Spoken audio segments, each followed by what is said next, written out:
Hey guys, I'm poking around with this Philco Town Country some more because now I'm actually armed with some information thanks to one of my online buddies who was nice enough to scan and send me a link to download the entire Sam's Photo Fact for this set. So as we can see, it's Philco chassis 12J28. I'm not sure what the difference is between A and AU. Probably U means it has UHF, but not positive.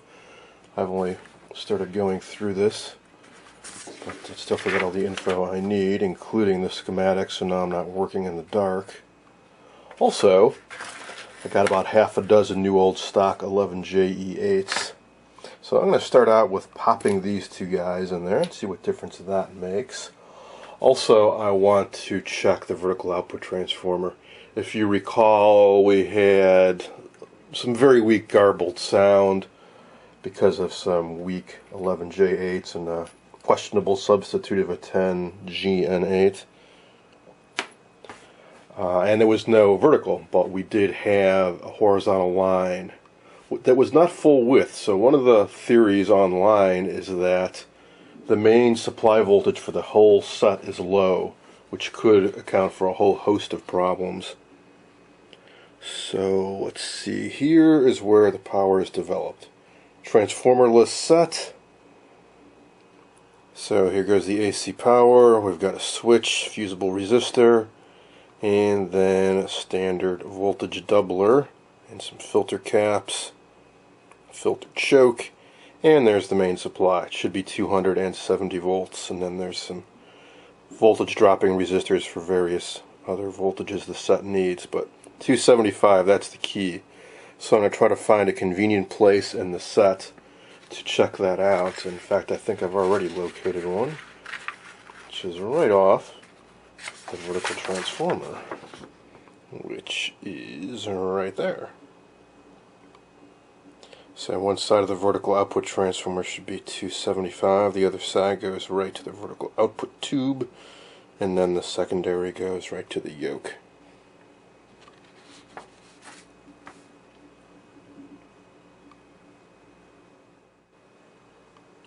Okay, I've got one side of my voltmeter clipped onto the shield here, which is grounded, and if you look on this, this is a true hot chassis set. One side of that AC cord goes directly to ground. Some sets, they use sort of an isolated bus for ground, and some of the shields in the cabinet are sort of floating, but in this set, for sure, this seems to be going to ground. In fact, I checked the resistance between the shield and one side of the AC plug, and I got virtually 0 ohms, so I'm pretty sure that's a good point. And for the positive, well, here's that red lead on the vertical output transformer, which also goes to the center tap on the contrast control, giving me a very convenient place to clip a lead on. I've got it plugged into an isolation transformer. So here goes another test. Oh, by the way, when I was testing this up before, I was getting little shocks as I was touching the area up here, and I think that's because this aqueduct is really flaking off badly, and this ground strap wasn't making very good contact, so I put a piece of aluminum foil in here. Alright, here it goes.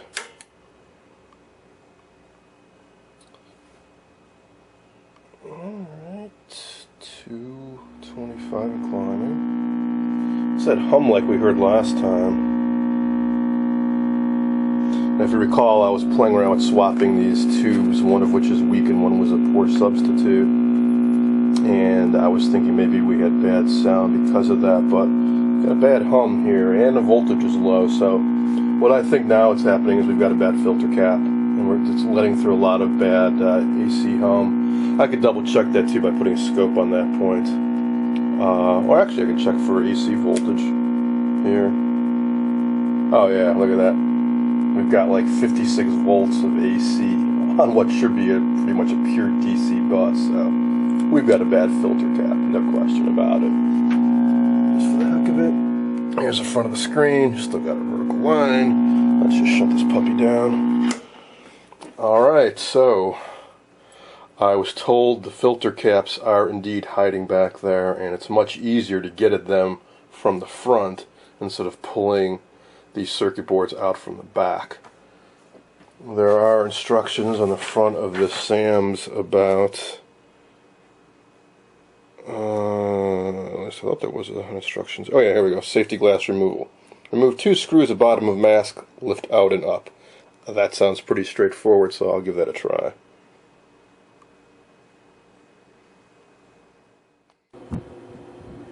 I've been reading through the Sam's service literature, and they have some information about disassembling the set for servicing.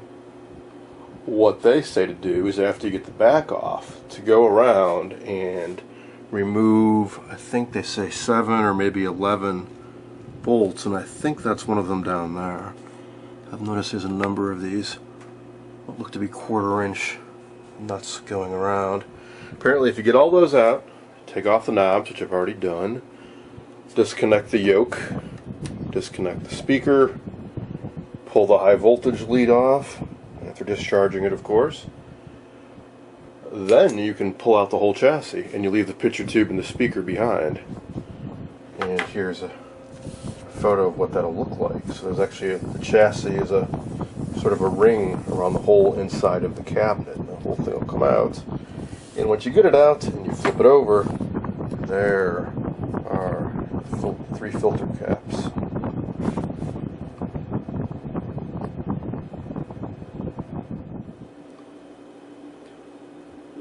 Okay, it didn't quite come apart like I expected, but I'm almost there.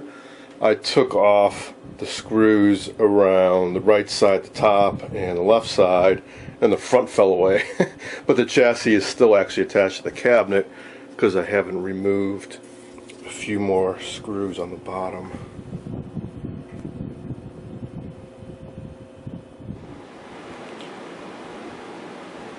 As for the picture tube, I've got it sitting on my bed here out of harm's way, and now I can really see how bad that aqua dag is. I knew it was flaking up on top and on the side, but it's just really flaking off all around.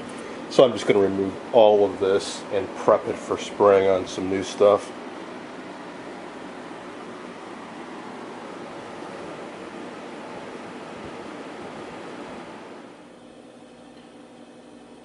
Alright, at long last, you can see the other side of this set here. Filter caps you want to replace. You can also see the back sides of some of the other components here. Here's the IF circuit board. Here's a horizontal circuit board. Little bits and pieces hiding here and there. We got a little hybrid module here, power resistors and so on, and a resistor up here. So while I've got this set out, I think I'd be well advised to replace anything and everything that doesn't test perfect. The filter caps I'll just replace en masse. I won't even bother testing them. Same with these capacitors, but the resistors I will check and only replace if needed. Alright, unfortunately, as Philco likes to do, the circuit boards cannot be serviced while they're mounted in the set. You see the circuit board in here, and aside from a few little holes in the metal here, you can't get at it. You can't get a soldering iron in there to remove components.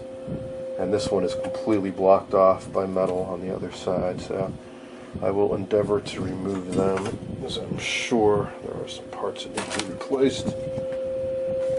Does not look as bad as I predicted though, which is one reason why I'm going ahead and working on this set before I dive into the predicting, because I think this will be somewhat easier.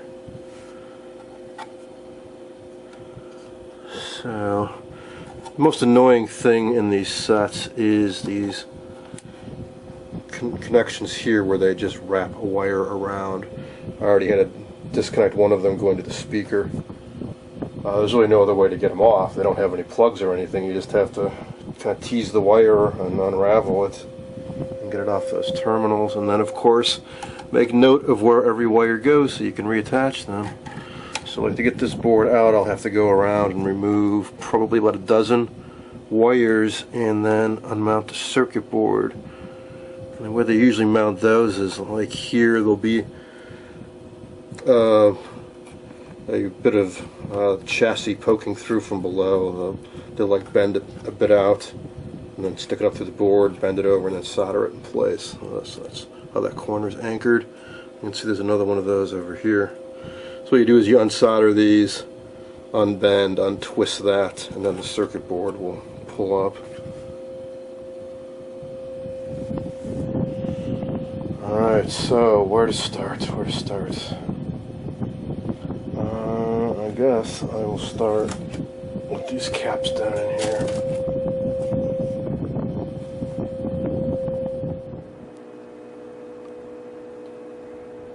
So far I've replaced 2 of the electrolytic can capacitors.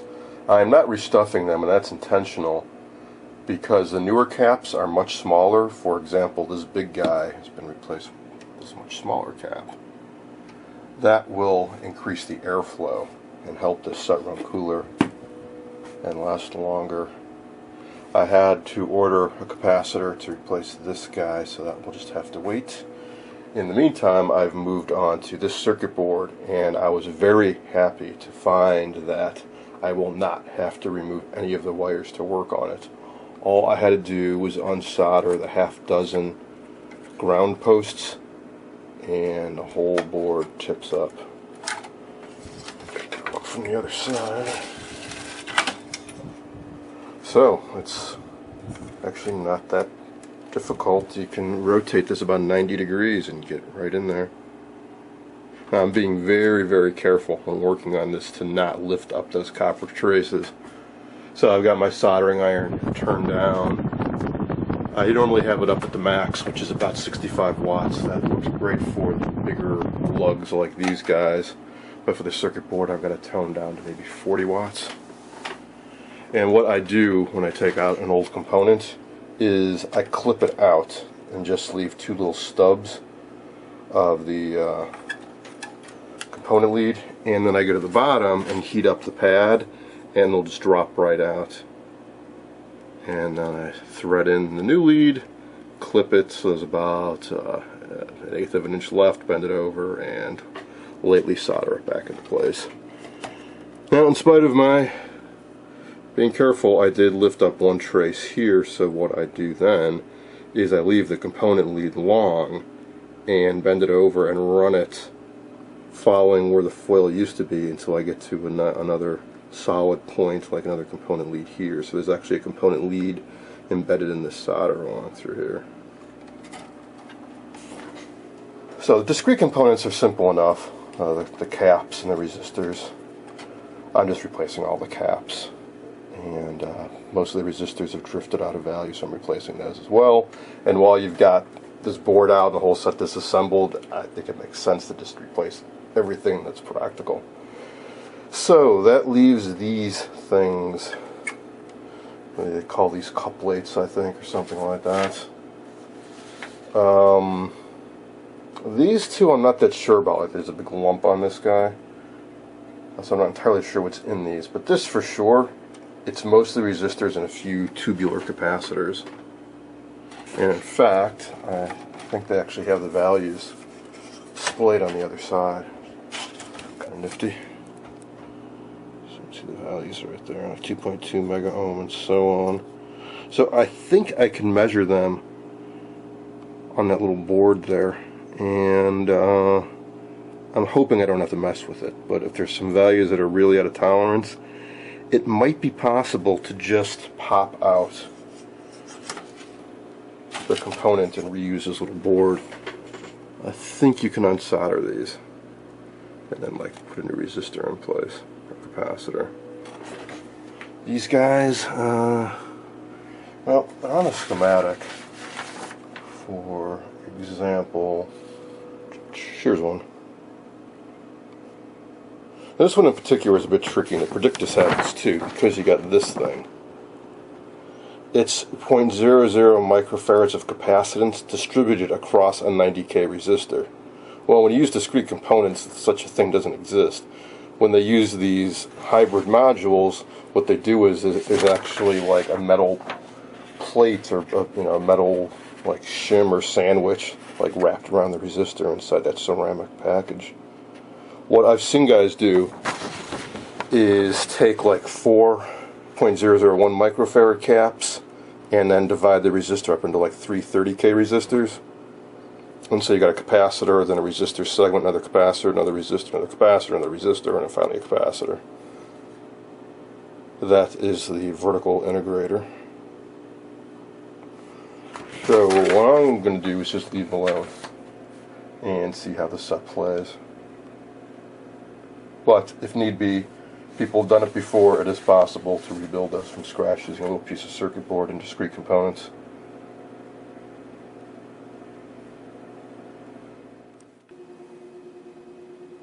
I checked the resistors in this module and they were all 30 or more % too high, so I am replacing them.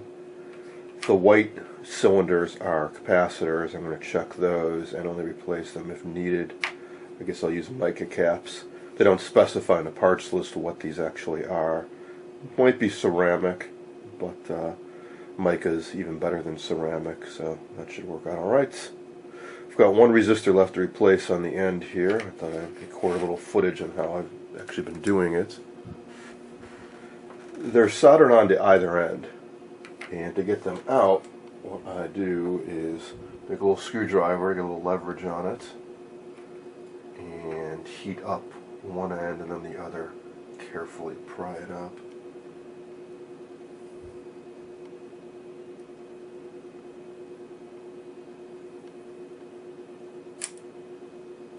And they are coated in some kind of like enamel material. That's what that cracking noise is. So I'm breaking the that coating off.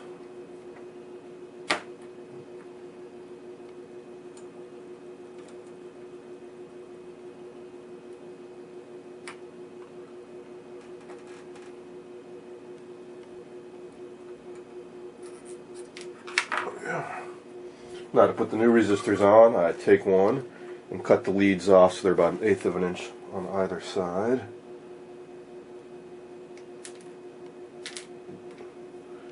And then I bend them a little bit of a right angle.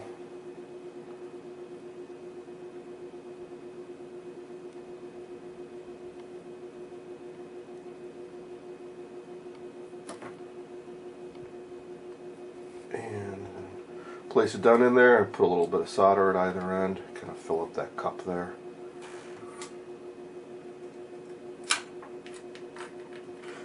Discovered it's easier to put a little solder glob at one end first before putting the resistor down.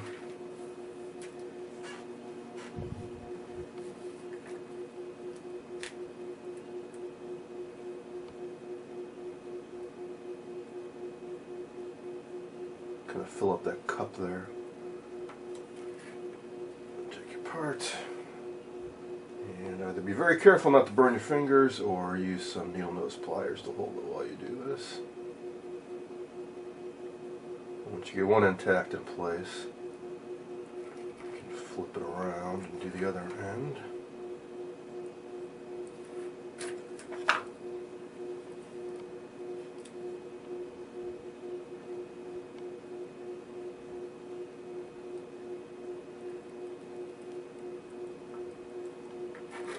I can touch up the other end.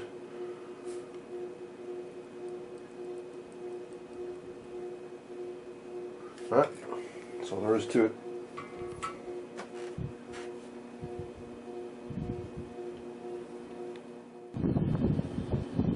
Okay, that takes care of this board, I hope.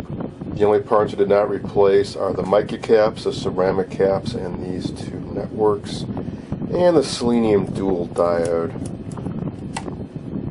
This may be good, it may not be good. It's going to be a little tricky to test. I'll give it a try. Checking the forward and the reverse resistance. They don't really check like silicon diodes though. They actually will have some conductivity in either direction. It just should be much higher in one direction than the other.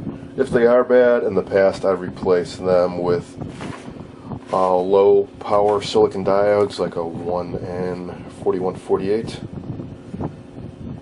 Now on to this board, which I hope will come out just as easily. So I need to undo the same solder lugs like on the other board, and then I'm hoping that this one will tip down this way. And I can also work on this without having to disconnect all the wires going to it.